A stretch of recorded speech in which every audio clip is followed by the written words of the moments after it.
Hey everyone, Chad here, and welcome.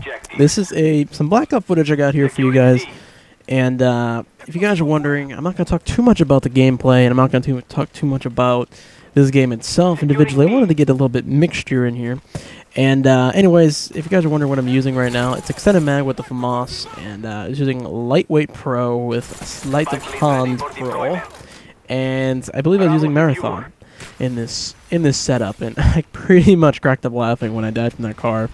I just love when you get like killed from a barrel or from a car. It's pretty funny. Anyways, what I want to get into, or actually I won't get into it yet, I'm going to explain to you what I was really trying to do in this whole map, and what my strategy was really all about was holding down, basically try to hold down at least C and B for my teammates and for basically the game itself.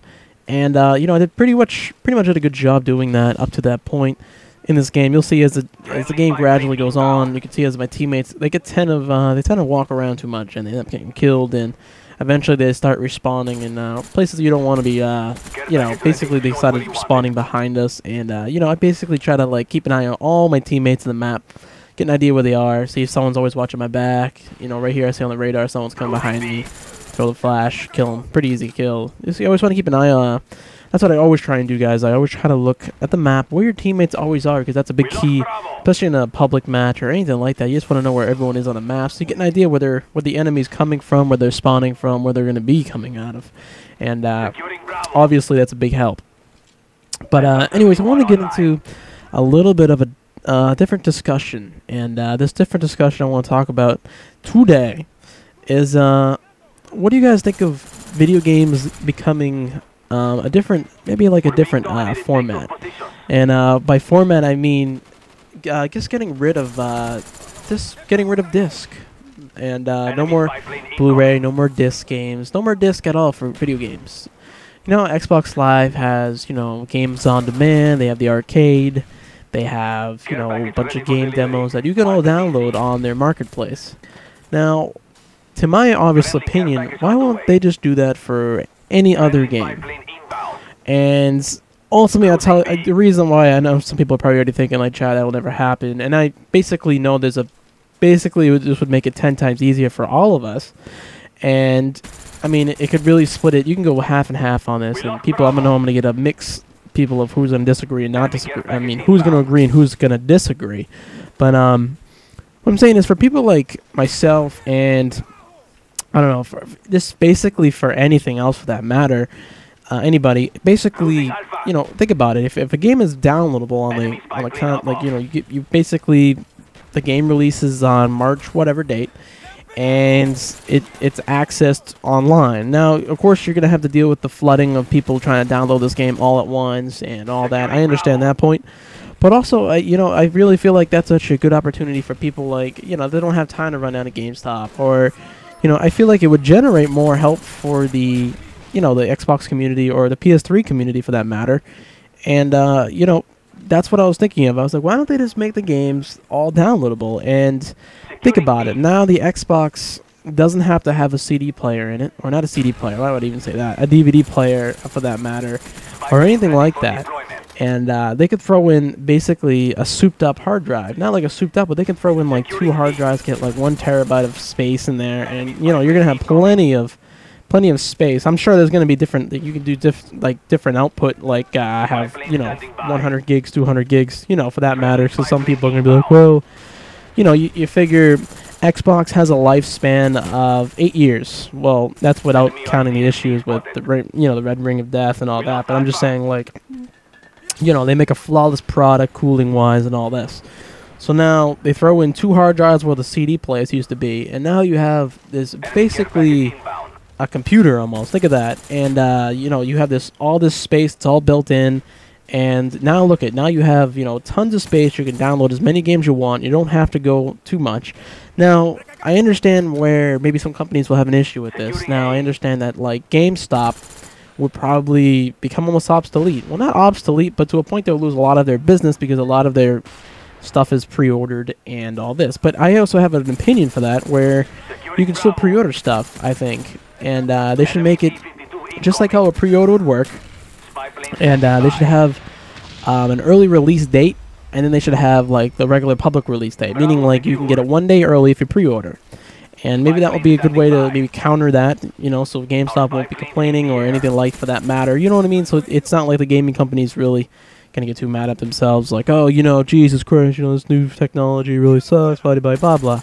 But in reality, really think about it right now, the GameStop is losing out a little bit at least. Not technically losing because they actually sell the games cheaper used. But I mean, on all in all, it should still stay all the same prices. But who knows? You know, we can get in a discussion all day about prices and what's gonna happen and all that. But you know, I was just thinking that the other day. I'm just like, you know, wow, what, you know, you scratch your CD, you're screwed. You know, what if they just actually, you know, made a system strictly just for, you know, downloading games on the internet? And basically, you can, you know, I mean, maybe some people don't have the internet these days, which is very hard to believe.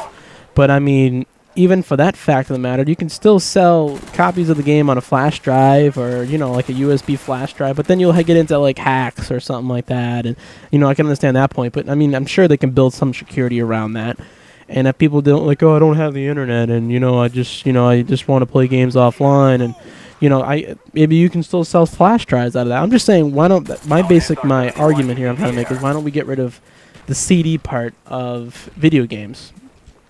Or the DVD, whatever you want to call it, or Blu-ray for the PS3 for that matter, and throw it all online. Instead of having games on demand with old games, why don't you just throw out the newest games that are out there, and you can really generate a lot of revenue. Just think of that. Now people don't have to go down there, drive, all this stuff. You know what I mean? You can go up and down.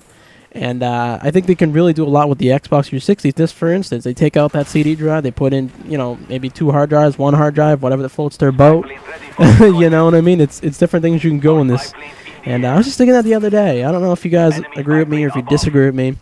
I mean, I don't know. It'd be really hard to think about it. Like, I'm just thinking this, like, brainstorming it. But, I mean, just think of Netflix, for instance. What if they, even if, say, like, this idea doesn't work, and we have, for instance, a video game rental process where they call it, you know, Netflix.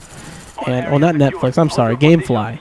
And GameFly is basically will send you a game in the mail, right? And they will send you basically, oh, hey, you know, here's your game, you know, whatever. Basically, what if GameFly turned into like a Netflix where you can actually rent newer games from their program and it's a membership fee? But then it's like, you know, it's like the same thing. Like here I am again with downloadable games. Obviously, GameFly would work differently, as in you won't be able to play the game right away. Like, oh, I like that game. Watch, you know, like the watch instantly. You can't hit like play instantly and play the game because it still has to download the complete game before you can play. Where in movies you can download like a little bit at the beginning. It's going to continue downloading throughout the whole movie, and you're gonna, you know, it's obviously going to sync up so it doesn't feel like, you know, you have to download the whole movie before you watch it.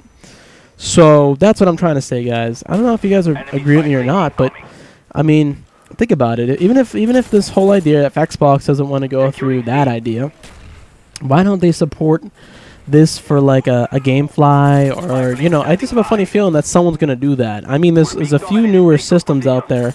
I think there's one where you can play video games from like a server that this, I don't know the name of it, but it was almost like it's a game station that hooks up to any, you know, basically anything, and you can play any game from anywhere, you know, PS3, all this, and it's all from this weird controller setup, and, you know, I don't like that, for that matter. You know what I mean? You're just not going to get a lot of attention with that. I don't like it myself, but what's also saying, like, this would make it easier for myself and for, you know, other video gamers that really, well, video gamers doesn't make any sense, other gamers, just to really experience the game, and, you know, you can almost rent it, too. I mean, just think of all the, revenue this could really generate, and that's what I was just thinking myself. I'm just like, you know, why don't they do that? You know, I know they understand, they already have it down with, you know, the game on demand. They have demos, they have, you know, the arcade.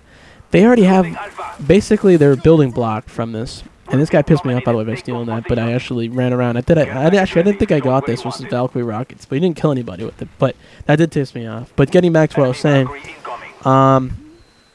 this is like a completely different new idea, and I'm sure some people thought of this idea before me, and, you know, it was really something different for me to say, like, oh, what if that really happened? You know, think of all the little, like, there would be no more CDs, you won't have to get, like, warranties on Scratch, and if people didn't have the internet, you can always throw a game on a flash drive, and then, you know what I mean, because they sell 2 gig, they sell at least 10 gig flash drives for, like, you know, $60, you can get like you know, quite like every game's about 7.5 gigs. And here's my fail, by the way.